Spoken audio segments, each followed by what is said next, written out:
You are a family moving to the Tampa Bay area and you are struggling with commute times, finding the right school for your kids, or living in an HOA or no HOA community. And you just want to figure out and not stress about this anymore. Well, in today's video, I want to address these mistakes and make sure that you have a stressless move, because my personal experience, we struggled with those 3 mistakes. So you can find the right place for your family that fits all your needs without wasting time on research and viewing all the neighborhoods. Welcome back to the channel, where we connect families to live like a local in the Tampa area. My name is Sydney Wardle. Let's get started. All right, let's talk about schools.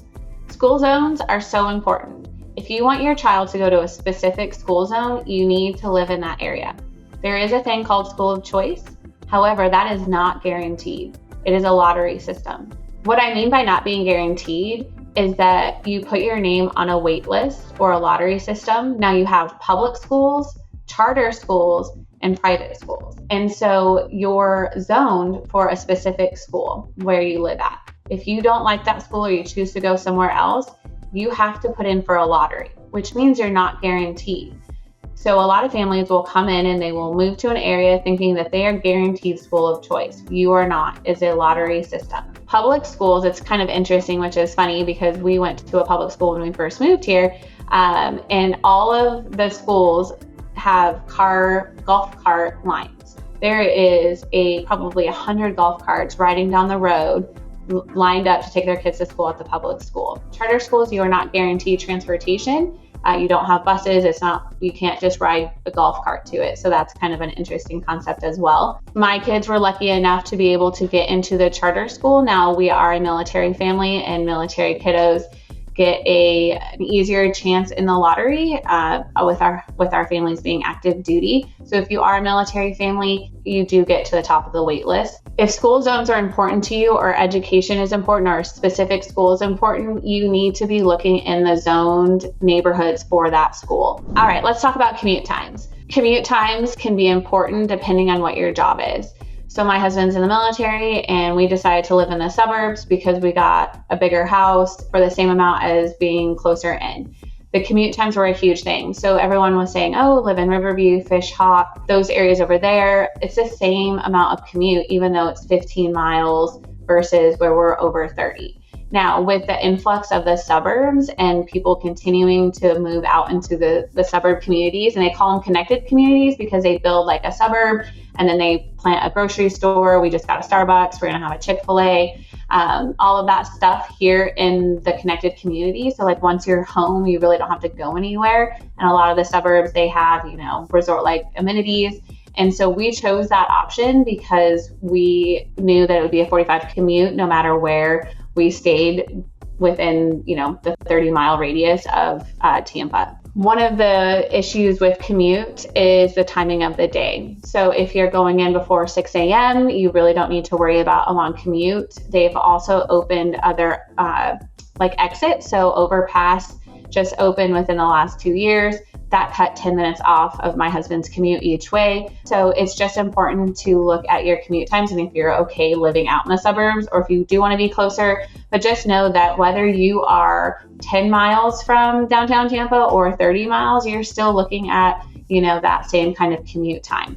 Unless you're literally within 5 miles of your work, you're looking at the same commute time with traffic. Speaking of schools, I have created a guide that will help with the rankings and reviews of schools, grocery stores that you could go to in the area, commute times. I cover this way more in detail with interesting facts and things that are going on within the communities. I put a link to it in the description box below, and it's there if you'd like to check it out. Never live in an HOA.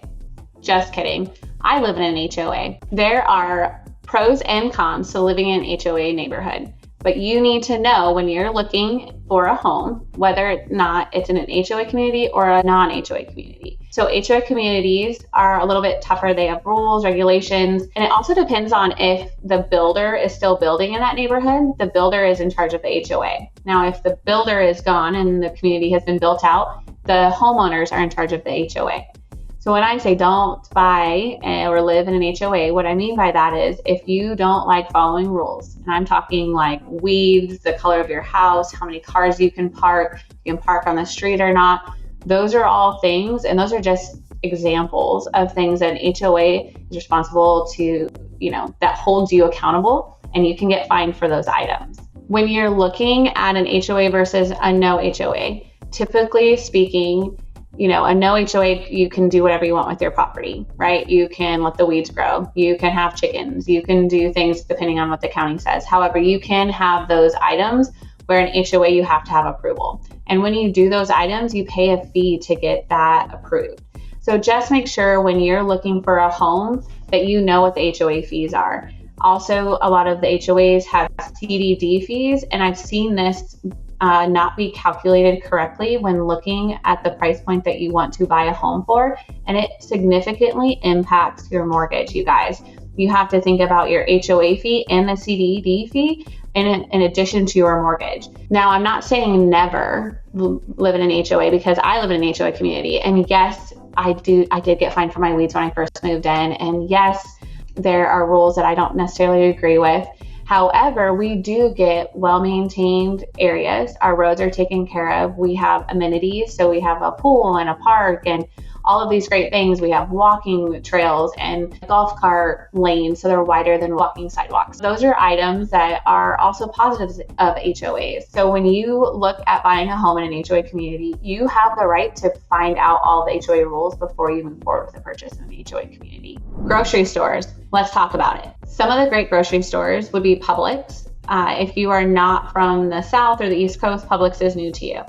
They have great buy one, get one deals. In addition to the big box stores such as Costco, Sam's Club, Walmart, Target, all of those have groceries in them as well. But also there's a ton of local little shops. So there's do your research on the local grocery stores. We love Sprouts for the farmers market vibe, but what's so cool about living in the Tampa area is all of the farmers markets, the farm stands.